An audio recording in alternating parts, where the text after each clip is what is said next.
vous en avez déjà présenté quelques-uns, vous venez à l'instant de parler de l'Église, donc on ne va peut-être pas en reparler. J'aimerais que nous parlions du rôle de l'armée, et notamment, puisque nous fêtions le 11 novembre il y a quelques jours, de ce rôle si particulier de l'armée pendant la Première Guerre mondiale. Clémenceau ne disait-il pas, me semble-t-il, l'armée est une chose trop sérieuse, ou plus exactement, la guerre est une chose trop sérieuse pour la confier aux militaires. C'était bien évidemment un trait d'humour dont il faisait preuve. Pourtant, il me semble bien que les militaires ont véritablement accaparé le pouvoir de 1914, on va dire jusqu'en 1917, qu'en pensez-vous? L'armée en France a joué un rôle politique, mais d'abord commençons par une expression, on l'appelait sous la Troisième République, la grande muette. L'armée, c'était la grande muette. Ça voulait dire qu'elle n'avait pas le droit de se manifester politiquement. C'est un problème parce que de temps en temps, elle s'est manifestée politiquement, mais pas tellement souvent. Alors, quels sont les moments où elle se roulait dans le coup politique? Au XIXe siècle, il y a eu le coup d'État de Louis-Napoléon Bonaparte, qui va devenir Napoléon III, le 2 décembre 1951, et il s'agit là, bel et bien, d'un coup d'État appuyé sur l'armée. Bon. Et que faisait le futur Napoléon III? Il reproduisait ce qu'avait fait son oncle Napoléon Ier, qui avait pris le pouvoir en 1799 par un coup d'État appuyé sur l'armée. Pas seulement. Mais en tout cas, l'armée a joué dans l'avènement de Napoléon Ier et de Napoléon III un rôle décisif. Ensuite, la République, donc, je le disais, a été installée vers 1880 définitivement, et à partir de ce moment-là, l'armée devient la grande muette. Mais c'est un problème parce que qui est-ce qui dirige l'armée? Ce sont les officiers, les généraux. Ça veut dire qu'on peut pas et c'était des bonapartistes, des nobles, monarchistes, et l'armée n'est pas du tout républicaine. Donc, il y avait là un risque de conflit. Et pourtant, l'armée n'a pas bougé. Et pendant toute la Troisième République, même si individuellement, personnellement, tel ou tel général ou colonel a pu prendre des décisions politiques, des attitudes politiques, dans l'ensemble, le pouvoir civil prime sur le pouvoir militaire. Le pouvoir militaire doit obéir au pouvoir civil. Alors la guerre arrive. C'est pas du tout la même chose. Alors la guerre, qu'est-ce qui va se passer? État d'exception. Eh bien, justement, ce qui est tout à fait remarquable dans l'histoire de la Première Guerre mondiale, c'est que, en aucun cas, le pouvoir civil a perdu son pouvoir. Et que l'armée a été toujours sous les ordres du pouvoir civil. En particulier, alors, quand la guerre a éclaté, pendant 3 mois, on a dissous les chambres, enfin on les a renvoyés, il n'y a pas eu de pouvoir vraiment démocratique jusqu'au mois de décembre 1914. Mais à partir du mois de janvier 1915, sans interruption, le Parlement va siéger, sans interruption, c'est le ministre et le Premier ministre qu'on appelait le président du Conseil qui désigne, qui nomme les généraux. C'est Clémenceau, en 1917, qui va faire du général Foch, futur maréchal, le généralissime donc, des armées alliées. Donc, le pouvoir civil, pendant toute la guerre, a été le premier pouvoir. Et le pouvoir militaire, lui, a été subordonné.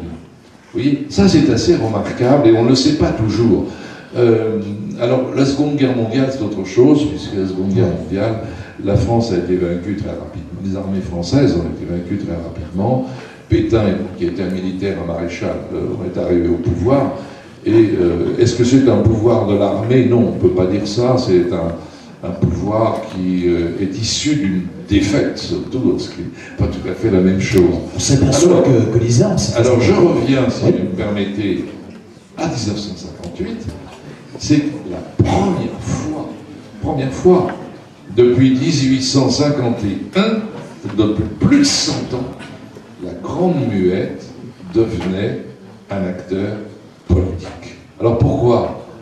Parce que il y a eu dans l'armée professionnelle, hein, je ne parle pas du contingent, et dans l'armée professionnelle, officiers, cadres, généraux, etc., une immense frustration.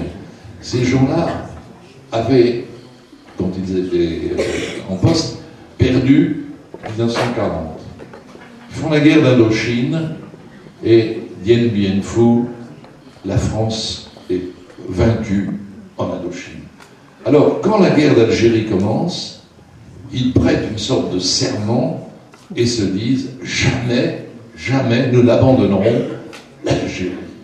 Et ces militaires les plus fanatiques, disons, vous savez ce qu'ils ont fait? Ils ont tenté de faire un putsch en 1961, et puis ensuite ils ont eu parti lié avec l'OS, Organisation Armée Secrète, qui était une organisation terroriste contre De Gaulle et contre l'indépendance de l'Algérie, et on retrouve donc des militaires à ce moment-là qui ont été jugés, qui ont été... il y a eu des attentats contre le général De Gaulle, plusieurs, le plus grave a été le petit Clamart, un attentat dont l'auteur, Bastien Thierry, a été condamné et fusillé, condamné à mort et exécuté, c'est ça. Ah ouais. Donc, je dirais que c'est le dernier moment, la fin des guerres coloniales, où l'armée a pu avoir un véritable rôle politique, alors que depuis, le pouvoir civil a repris, je dirais, l'ascendant, et l'armée ne pose plus du tout de problèmes politiques aujourd'hui en France. Intermédiaire d'accès au pouvoir, nous venons bien sûr de parler des démocraties, mais nous pourrions aussi parler évidemment des totalitarismes. On va parler des groupes paramilitaires pour conquérir le pouvoir. Nous pensons bien sûr en particulier au SA, nous pensons aux chemises noires pendant la triste période du fascisme. Quel est le poids réel de ces organismes paramilitaires qui ont permis, notamment par exemple aux futurs Führers, de conquérir le pouvoir? Est-ce que les SA et les SS ont eu un rôle majeur dans cette conquête du pouvoir et cette affirmation de celui-ci? C'est-à-dire que ce n'est pas l'armée. Les Allemands n'avaient pas le droit, en raison du traité de Versailles, d'avoir une armée de plus de 100 000. C'était donc pour les nationalistes allemands un vrai dépit, et il faut bien réarmer le pays. Ils l'ont fait clandestinement. Il y a eu un réarmement clandestin de l'Allemagne, qui a été aidé du reste par les soviétiques à ce moment-là, parce qu'ils avaient un ennemi commun, c'était la France, l'Angleterre et les États-Unis. Et Hitler, lui, avec son parti nazi, il a créé effectivement des groupes qu'on appelle paramilitaires. Et dans les années 30, les conflits politiques sont tellement aigus, tellement forts, que la plupart des partis, de droite comme de gauche, ont des organes de paramilitaires, c'est-à-dire des... En France aussi. En France aussi. Tous les partis, enfin les grands partis, le Parti communiste, le Parti socialiste, le PSF du colonel Delarocque, ils avaient des services d'ordre, mais des services d'ordre qui étaient musclés, entraînés, et il y avait des bagarres de rue. Alors Hitler a pris le pouvoir, ça c'est le thème de cet après-midi à Pessac. Très résistible ascension. Oui, parce que résistible, ça c'est. Il y a deux choses. Il y a le fait que c'est par ces sections d'assaut, et puis ensuite les SS, n'est-ce pas? Les sections d'assaut qui semaient la terreur, qui, comme Mussolini avait semé la terreur en 1922 pour prendre le pouvoir, il y a donc un aspect de violence. Et puis ensuite, il a profité d'une chose qui explique le titre, la résistible ascension, c'est que la majorité des Allemands ne voulaient pas porter Hitler au pouvoir, mais que les deux grands partis, qui étaient les deux grands partis de gauche, le Parti socialiste, le Parti social-démocrate et le Parti communiste, étaient en guerre l'un contre l'autre, n'ont jamais pu s'allier, n'ont jamais pu faire un front commun pour empêcher l'arrivée de Hitler au pouvoir. Et ça, c'était le fait que les communistes étaient, comme tous les partis communistes de l'époque, était aux ordres de l'internationale de Staline, et que pour Staline, le pire ennemi, à cette époque-là, le pire ennemi, c'était la social-démocratie, c'était le socialiste. Donc il n'y avait pas d'accord possible entre les socialistes et les communistes. Et voilà pourquoi Hitler est arrivé au pouvoir très largement en raison de la division de l'opinion publique, de la division des partis, mais aussi en raison de la violence qu'il a pu exercer dans les rues. Et il n'est pas simple, parce que les fervents gaullistes vous diront, mais le général de Gaulle en 1958 a été appelé par le président de la République de l'époque, qui s'appelait René Coty, c'était la 4e République donc, et de Gaulle est passé devant les députés selon les règles de la 4e République, et les députés l'ont investi et lui ont même donné les pleins pouvoirs pour qu'il fasse une nouvelle constitution. Donc rien de plus légal. Oui, mais l'historien qui regarde un petit peu les choses de plus près voit que ça ne s'est pas tout à fait passé comme ça. En effet, tout est né d'une, on peut dire, d'une insurrection à Alger, c'était la guerre d'Algérie, et il y a eu, le 13 mai 1958, une insurrection des Pieds Noirs, c'est-à-dire les Français d'Algérie, et les Français d'Alger tout particulièrement, qui ont pris d'assaut le ministère, parce que le ministère d'Algérie était à Alger, ils ont pris d'assaut le ministère d'Algérie avec la complicité, l'aide de l'armée. Et pendant un certain nombre de jours, on a pu craindre qu'il y eut en France une sécession, exactement comme aux États-Unis, vous savez, la guerre de sécession, c'est-à-dire le Sud contre le Nord. Il pouvait y avoir le Nord, c'est-à-dire l'Hexagone, et puis le Sud, c'est-à-dire l'Algérie. Donc il y a eu un danger, un vrai danger de guerre civile. Et tout dépendait à ce moment-là de l'armée. Qu'est-ce que l'armée allait faire? Or, l'armée a pris, je parle évidemment de l'état-major, des états-majors, je parle des... L'armée qui était aux 3/4 du reste en Algérie, mais il y avait encore en France, bon, ils ont mis sur pied une opération qui a eu un nom de code, l'opération Résurrection, qui visait, qui avait pour but de faire revenir De Gaulle au pouvoir. Alors que, en France métropolitaine, les députés qui avaient le pouvoir, eux, d'investir ou pas, n'est-ce pas, un président du Conseil, eh bien, ils étaient contre. Donc, au début de la crise, 13 mai, 14, enfin, 15, 16, etc., les députés, il n'y a pas de majorité pour accepter De Gaulle. Qu'est-ce qui va se passer? Et c'est alors que, sans entrer dans le détail, les généraux, Massu, Salan, les plus connus, vont mettre sur pied cette opération qui avait pour but, eh bien, d'intervenir, on disait l'arrivée des parachutistes à Paris, d'intervenir pour faire ce qu'on appelle un coup de force, un coup de force, pour déloger le pouvoir officiel, qui est à ce moment-là le pouvoir de Pierre Fimelin, et pour mettre De Gaulle au pouvoir.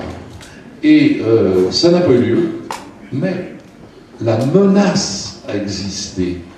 Et de plus en plus, on s'est effrayé à l'idée, n'est-ce pas, que cette armée pouvait effectivement créer une solution de force, avec peut-être, parce qu'il y avait à cette époque un parti communiste particulièrement fort, qui représentait 25% de l'électorat, un quart de la population, qui était habitué par la résistance, je dirais, à la lutte clandestine. Et on pouvait donc imaginer que si les paras arrivaient, les communistes pouvaient s'organiser clandestinement pour résister. Et c'est devant cette menace de guerre civile que peu à peu, entre le 15 mai et le 30 mai, les députés ont été convaincus qu'il fallait éviter le pire, et c'est ainsi que le général de Gaulle a pu être investi. Alors, il y a eu une opposition, outre les communistes, il y a eu un certain nombre de députés de gauche qui, comme François Mitterrand du reste, mais aussi comme Pierre Mendès France, dont je rappellerai un mot qui rappelle bien l'atmosphère, l'inquiétude. Il a dit « Je ne peux pas, j'ai le plus grand respect pour le général de Gaulle, mais je ne peux pas voter pour lui avec un revolver braqué sur ma tempe. » Vous voyez, le danger, par conséquent, de guerre civile a été pour beaucoup dans l'arrivée au pouvoir, le retour au pouvoir du général de Gaulle. Cependant, et j'achève cette histoire, car elle n'est pas terminée, le général de Gaulle, donc, a laborieusement, mais assez rapidement, repris le pouvoir. Il a changé la Constitution, c'est celle que nous avons aujourd'hui, la 5e République, et il l'a présentée par référendum au peuple français qui détient la légitimité dans une démocratie. Or, les Français, en 1958, ont accepté cette Constitution par 80% des voix.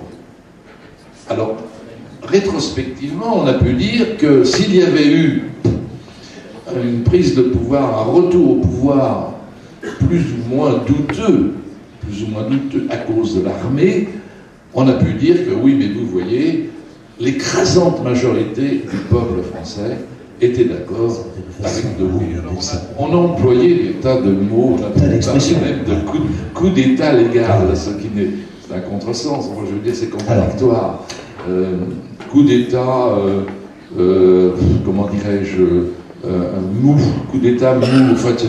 Bon, alors, mais enfin, on peut dire qu'il y a de la légalité là-dedans, mais qu'en même temps, il y a aussi de la peur. Et nous sommes en 2011, eh bien, on peut dire que nous vivons sous une constitution qui est la fille de la guerre d'Algérie. Car c'est la guerre d'Algérie et l'impossibilité, l'incapacité des gouvernements de la 4e République à résoudre le problème de la guerre d'Algérie qui a provoqué ce retour du général de Gaulle. Et 50 ans plus tard, eh bien, nous sommes encore, il y a eu quelques révisions constitutionnelles, mais enfin, nous sommes encore sous le coup d'Alger du 13 mai 1958.